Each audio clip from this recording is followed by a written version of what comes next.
안녕하십니까. 부산영화제에서 보고 온 영화 리뷰 두 번째 1초 앞 1초 뒤 얘기해 보도록 하겠습니다. 이 영화는 제가 두 번째 10월 7일 날 5시에 본 영화네요.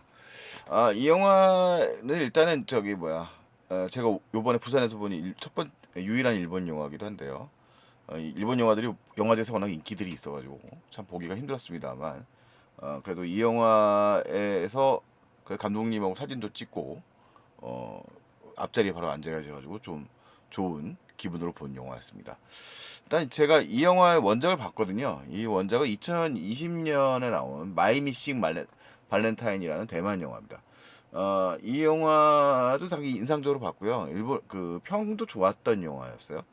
근데 일단은 이 1초 앞 1초 후 1초 앞에 그 이제 일본어로는 원제는 그렇고 근데 우리 지금 부산 영화제 제목으로는 1초 앞 1초 뒤 이렇게 제목을 붙여놨는데 주인공이라고 할 수 있는 그 양 캐릭터를 갖다가 좀 변경을 해놨습니다. 그러니까 이 영화에서 각색을 이제 쿠도칸쿠로라는 그 유명한 제가 일드는 잘 모릅니다만 소위 말하는 이제 뭐 천재 각본가라고 불리우는 쿠도칸쿠로가 야마시타 노부히로 감독과는 처음으로 작업을 한 영화인데 이 영화에서 그 여성이 대만 원작 영화에서 여성 역할을 했던 우체국 직원 캐릭터를 이제 이 남성 배우가 하게 되고 그 다음에 여기서 이제 1초 항상 늦는 남자 주인공 역할을 대만 영화에서 이 일본 영화에서는 지금 이 여자 주인공으로 어, 성 역할을 바꾸게 됩니다.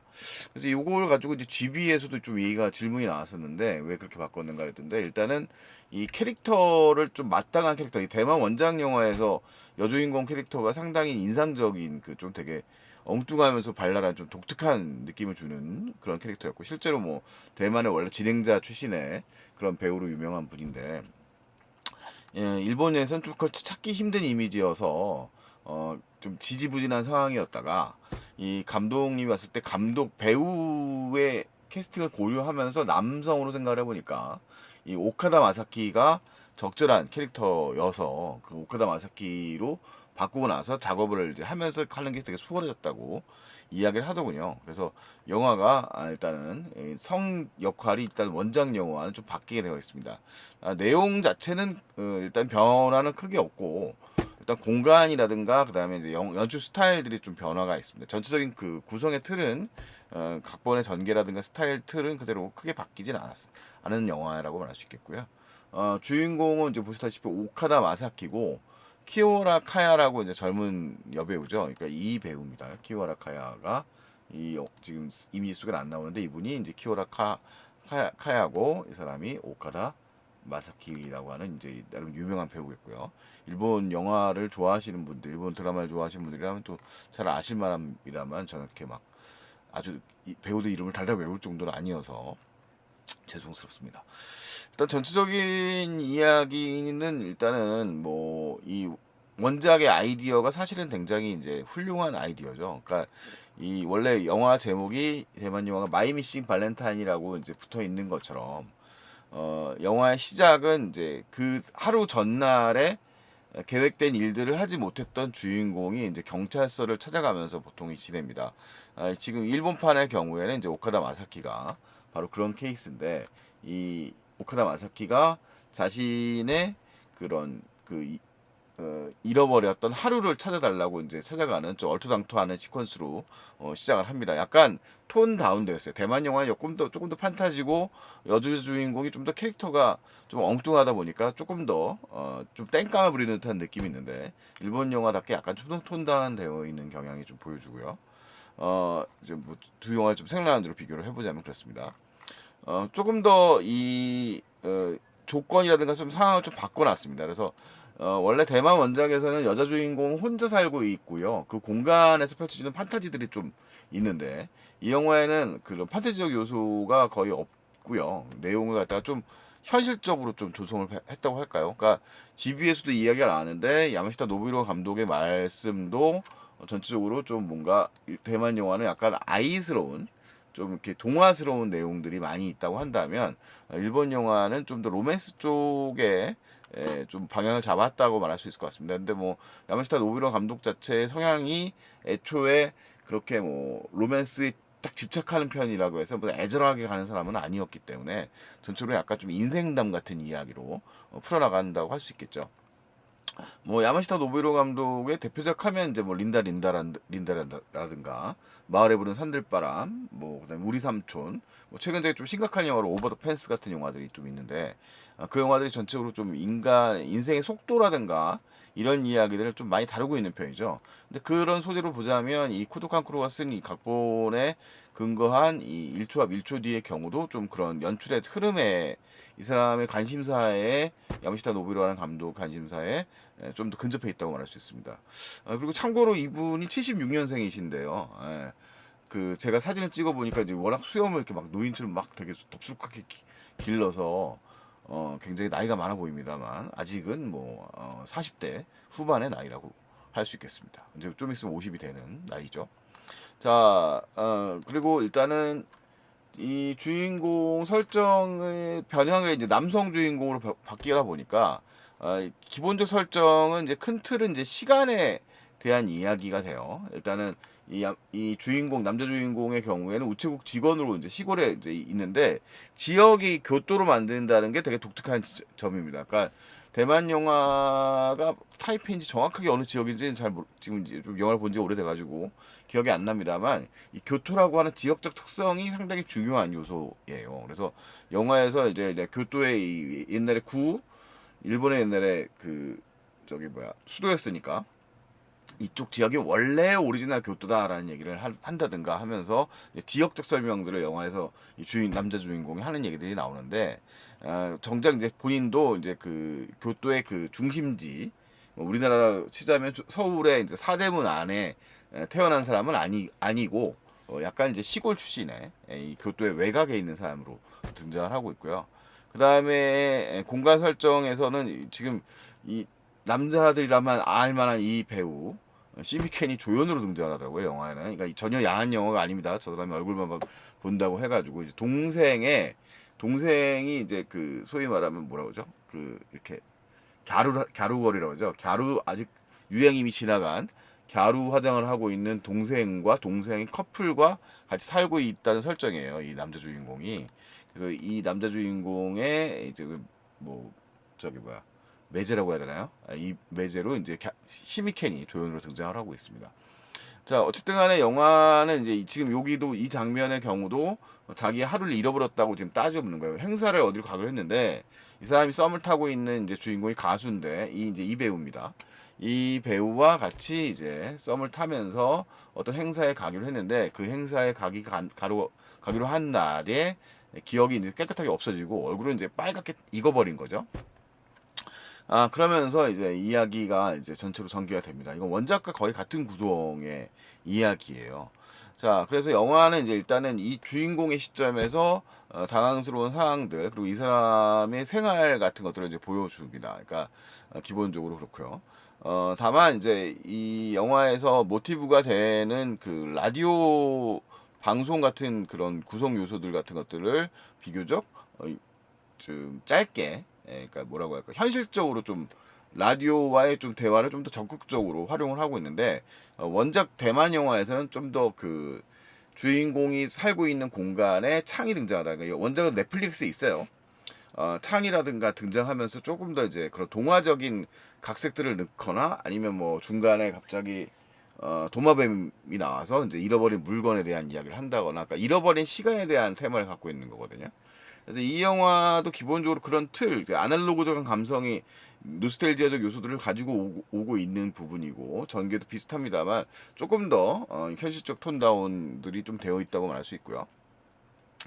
그러면서 이제 추적을 하게 되는 거죠. 자기가 살고 있는 사서함이라고 하는 문화도 사실 우리들에게는 익숙하지 않은 문화인데 사서함을 이용하는 방법이라든가 뭐 이런 방법들도 나오고 그 다음에 이제 영화가 어느 정도 전개된 다음에 무심코 그에게 전해주던 이 그 편지를 전해주던 그 이쪽 단골 고객이 이제 바로 이 여자 주인공이 이제 등장을 하게 되는 거예요. 원작 대만 영화에서 이제 버스 기사로 등장을 하는데 이 영화에서는 이제 그 한 그 주인공이 남자 주인공이 1초 빨리 움직이는 사람이라고 한다면 여자 주인공이 1초 뒤에 움직이는 사람이거든요. 그래서 그 이 앞에 소개하는 에피소드에서 이제 이런 설정들이죠. 그러니까 이 보면 지금 뒤에 숨어 있죠. 이 여자 주인공인 경우에 빨간 옷을 입고 그다음에 뒤에 아직 안 뛰고 있어요. 남자 주인공의 경우에는 반대로 애들이 기다리고 아직 발사도 안 했는데 1초 먼저 뛰어나가고 있죠. 그러니까 이게 이제 이 둘의 성격을 바로 대변해주는 가장 인상적인 장면들이라고 말할 수 있는데 원작 대만 영화에서 좀 더 그 설명을 많이 붙입니다만 여기서는 좀 그냥 깔끔하게 이런 정도의 요소만 간단하게 좀 붙여서 얘기를 합니다. 그래서 알람을 울리기 전에 항상 1초 전에 먼저 일어나가지고 한 1분 전에 일어나서 깨어있는 주인공의 모습을 우리는 발견할 수 있고요. 그러면서 이제 이 사람이 살아가는 이제 삶의 형태들을 보고 그의 삶에 이제 흡입하는 인물로, 그러니까 이 여성이 있습니다. 그러니까 이들의 인연이 이제 영화의 후반부에 가면 이제 어떤 인연이었는지 아주 옛날로 이제 들어가게 되는데요. 아주 그 기억의 끈들, 이 인연의 연들을 가지고서 이 이야기를 풀어나가는 방식이라고 말할 수 있는 영화입니다. 그러니까 일본 영화의 테마들을 대만 영화들이 많이 영향을 받았고 그 틀을 통해서 창의적으로 구성한 내용을 다시 일본 영화가 수용한 형식이라고 말할 수 있겠습니다. 그 조금 더 이렇게 서민적인 드라마하고 기본적으로 복잡한 영화가 아니고요. 담담한 이야기 구조입니다. 그러니까 영화의 전체적인 방식은 약간 희미하게 웃음을 툭툭 던지면서 그러니까 되게 서민적인 사랑을 다루고 있는, 그러니까 순수한 사랑이죠. 사랑을 다루고 있는 거고요. 영화의 각각에서 원작 대만 영화에서는 이제 일종의 썸을 타는 척하면서 일종의 사기를 치는 인물로 그 남성이 당연히 등장을 하는데 우체국 직원이 저건 여성이기 때문에 이 영화에서는 여성 가수가, 그러니까 대만 드라마에서는 헬스 트레이너 같은 이제 무슨 뭐 운동을 가르쳐 주는 사람으로 등장을 하고 이 원작에서는 가수가 등장을 하는데 이 일본에서 음악적 요소가 또 많이 사용되기 때문에 그 음악적 요소들이 또 독특한 정서를 납니다. 그러니까 영화에서는 빌런에 가까운 캐릭터이긴 합니다만 부르는 노래들은 상당히 아름답게 불러지는 인물로 등장하고 있는 게 이제 이 캐릭터입니다. 그러니까 지금 여자 주인공과 마주보고 있는 장면으로 등장을 하죠. 그리고 이제 바뀔 수밖에 없는 게 이제 그 원작에서는 남자 주인공이 느리게 움직이는 인물이고 버스 운전기사예요. 그러니까 사유가 항상 늦은 속도로도 천천히 달릴 수 있기 때문에 버스 기사가 되는데 그 버스 기사 캐릭터를 하지 않았어요. 여자 주인공이 이제 대신 학교를 7년째 다니고 있는, 그러니까 일본에서 학제가 8년 동안 다니면은 대학을 졸업하지 못한다고 하는데 이제 혼자가 된 여성으로 살면서 결국은 이제 그 각종 알바를 하면서 결국 졸업이 늦게 된 그런 학생으로 등장을 하고 있고, 이제 교토가 이제 일본에서 이미지가 이제 대학가 이미지고 뭐 도시자 대학도 있고 교토 대학 같은 명문 대학들이 존재하는 그런 지역이기도 하고 뭐 여러 대학들이 더 있겠죠. 저 자세하게 모르겠습니다만 그런 지역이어서 그런지 대학생으로 설정을 했고요. 그는 이제 그녀는 그의 아버지가 남긴 카메라를 가지고 아날로그 카메라를 가지고 있는 그런 느낌을 가지고 있습니다. 그리고 화면비를 잠깐 보시면 이 화면비가 이제 유로비스타라고 하는 1.66대 1 비전의 사이즈를 가지고 있어요. 그래서 영화가 특별하게 룩이 이제 뭐 필름 취향이라기보다는 약간 옛날형 감성의 영화들, 그러니까 그런 감성적 요소들을 조금 더 신경 써서 촬영되었던 걸 알 수 있을 것 같고, 그다음에 이 캐릭터가 이제 버스 기사로 등장을 하죠. 그래서 약간 이 장면은 사실 무리수가 있는데 이 시간이 멈추는 순간이 굉장히 이 영화의 주요 포인트거든요. 이 원작인 마이비 입싱 발렌타인도 마찬가지고 이 영화에서도 이 시간을 늦게 움직이는 사람들이 시간이 축적되어서 그 축적된 시간이 이제 멈춰진 시간으로 보정해주는 시간으로 이제 설정을 합니다. 그래서 그 시간에 들어가 있는 이제 자기들은 느리게 살았기 때문에 자기들만 이제 멈춰 있는 시간이 있는 거죠. 그 멈춰 있는 시간, 남들은 다 멈춰 있고 자기들만 이제 깨어 있는 시간인데 그 역할로 이제 버스 기사가 등장을 해서 여자 주인공이 원하는 대로 움직여주는 역할을 해주는 거예요. 그리고 그 속에 이제 이 영화의 마지막에 이제 앞부분에서 나섰던 미스터리들이 이제 그런 시간의 멈춤이라고 하는 설정을 가지고 있고, 일본 영화답게 이제 교토라고 하는 지역이고 그 지역에 이제 뭐 인력거를 이용해서 움직인다든가 이제 여자 주인공으로 바뀌었기 때문에 그 다음에 이제 이런 룩이 좀 나옵니다. 사실 요런 낭만성은 대만 영화에서가 더 낭만적이었던 것 같긴 한데 뭐 굉장히 어려운 길을 들어가긴 하지만 어쨌든 뭐 이런 그 교토의 외곽 지역들, 그러니까 교토라고 하는 공간적 지역적 특성들을 상당히 많이 활용하고 있는 영화라고 할 수 있어요. 이게 일본 영화의 특징이기도 하죠. 그리고 이제 그 사서함에 있는 편지에 대한 존재를 이제 이 남주가 발견한 시점도 좀 차이가 났습니다. 전편 그 대만 영화하고는 좀 차이가 좀 있는 편입니다. 그래서 이 영화가 어쨌든 간에 이제 세세하게 영화의 특성들이라든가 이런 개성들이 좀 그 원작에서는 조금씩 버전을 바꾸었고 약간 이제 소소한 유머 감각을 조금 더 일본식으로 바꿨다고 할 수 있을까요? 그래서 뭐 쿠도칸쿠로 하면 약간의 또 그런 그 일본적 농담들이 있을 텐데 뭐 그렇게 뭐 아주 두드러지게 막그 과장된 폭소를 강조하고 있지는 않고 뭐 약간 이제 얼굴이 좀 더 빨개졌다든가 이런 거는 조금 더 세게 묘사된 것 같긴 해요. 뭐 비슷하긴 하군요. 대만 영화도 뭐 둘 다 더운 지역이니까요. 여름에 더운 데죠. 더운 지역들이니까요.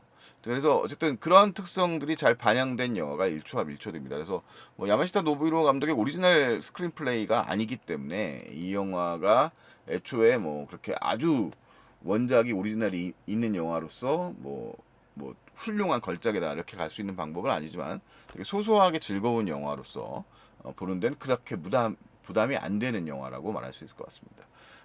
영화의 특성들을 좀 원작까지 같이 보시면 조금 더 재미가 있을 것 같고요. 뭐 대만 그 뭐야 일본 영화의 이제 그런 편안함을 좀 받아들이 좋아하시는 분들이라면 또 충분히 즐길 만한 그런 영화일 것 같습니다. 오늘은 그래서 요 영화에 대한 리뷰도 좀 남겨서 여러분들께 좀 알려드리고요. 아마 한국에서도 또 분명히 개봉하지 않을까 예상되는 영화입니다. 1초 앞 1초 뒤 야마시타 노부히로 감독의 신작입니다. 부산에서 제가 먼저 봤고요. 나머지 여러분들도 한번 경험해 보시기 바랍니다. 이상 소마시대 말씀.